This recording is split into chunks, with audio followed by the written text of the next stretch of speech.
Torahbox.com pour la diffusion du judaïsme francophone vous retransmet un enseignement du Rav Yosef Haim Sitruk. Bonne écoute et bon limoud.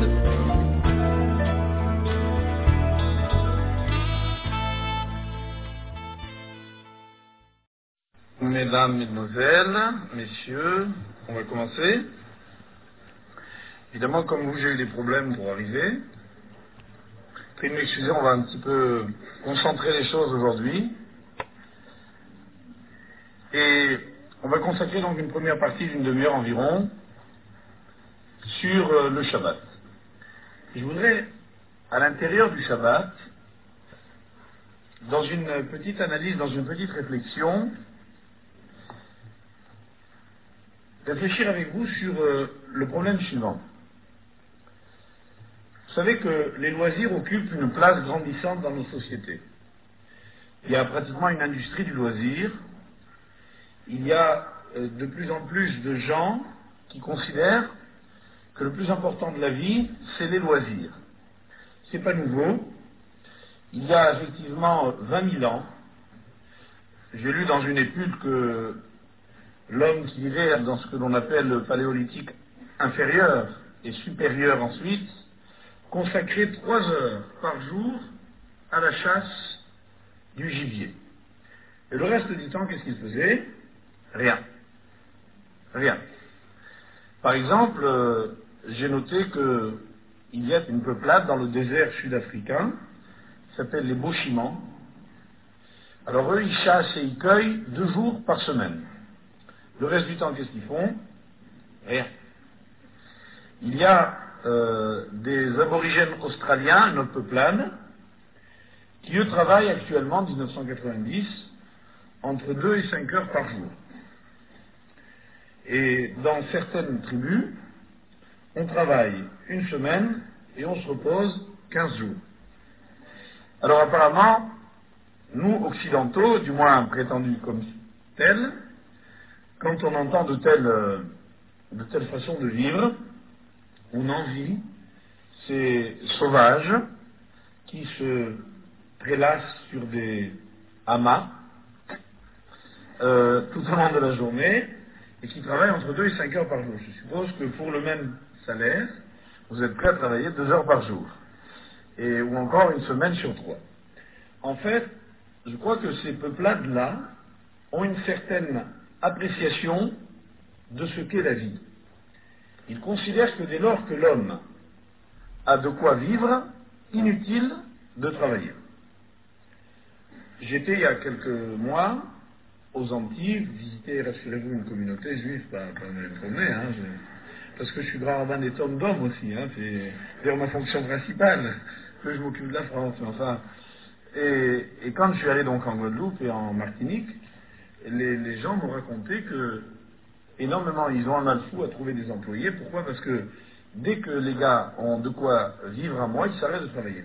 Alors, vous avez donc un employé qui vient 1 jour, 2 jours, 3 jours, 4 jours. Au 5e jour, on ne le voit plus. Où il est? Il pêche.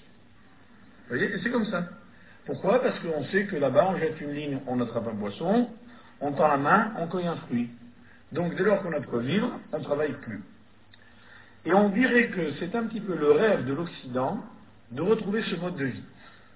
Je crois très sincèrement que vous tous, nous tous, si nous avions un travail qui nous permettait de vivre avec un minimum d'efforts, nous accepterions ce travail.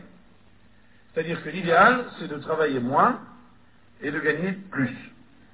Donc, on pense que si c'est ça la mentalité d'un être humain, c'est que l'être humain n'aime pas le travail, n'aime pas l'effort, et qu'il aime autre chose.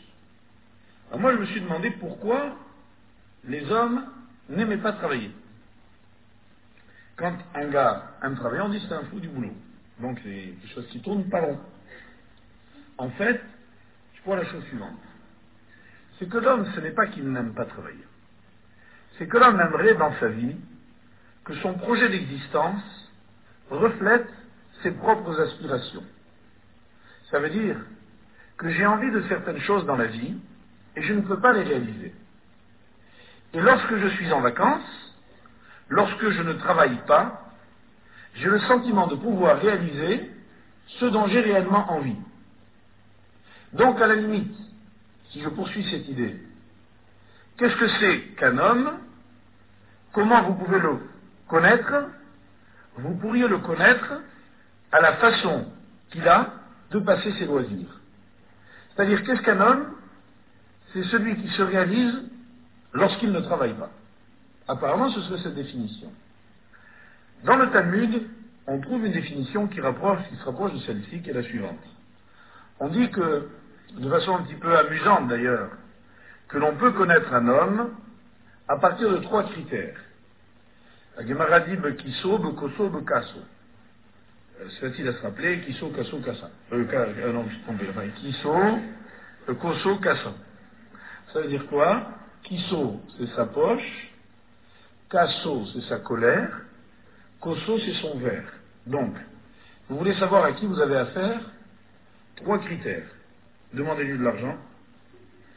Dès qu'il met la main dans la poche, vous savez à qui vous avez affaire. Deuxièmement, kaso, énervez-le, fâchez-le, vous allez voir comment il réagit. Troisième critère, koso, donnez-lui à boire, de l'alcool. Et vous verrez à qui vous avez affaire. D'ailleurs, avant de vous marier, mesdemoiselles, c'est un bon critère de sélection. Vous avez là 3 armes impitoyables que je vous invite à utiliser. Mais la Gemara ajoute une 4e, et c'est celle-là qui m'intéresse maintenant, c'est que la Gemara dit « Ve'af ve'sahaku » aussi dans son rire. Faites rire quelqu'un, et vous verrez qui il est.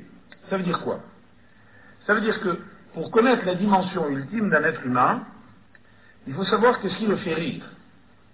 Est-ce que c'est la grossièreté? Est-ce que c'est un jeu de mots? Est-ce que c'est une chose agréable, douce? Est-ce que c'est quelque chose qui, au contraire, est une aspiration supérieure? Quand vous voyez qu'est-ce qui fait rire un homme, vous savez qui il est. Et en fin de compte, cette notion du rire, qu'est-ce que c'est? C'est une sorte de libération de l'énergie intérieure qui est contenue dans chacun d'entre nous et qui a besoin de s'exprimer. Et dans la mesure où quelqu'un peut réaliser cela dans le cadre d'une activité, vous savez qui il est. Donc, ça vient confirmer l'idée que j'expliquais à l'instant, à savoir que le loisir, c'est l'expression d'une certaine forme de moi ultime. À l'intérieur de moi, j'ai des aspirations, j'ai des envies, j'ai des souhaits, et puis je les réalise quand je n'ai plus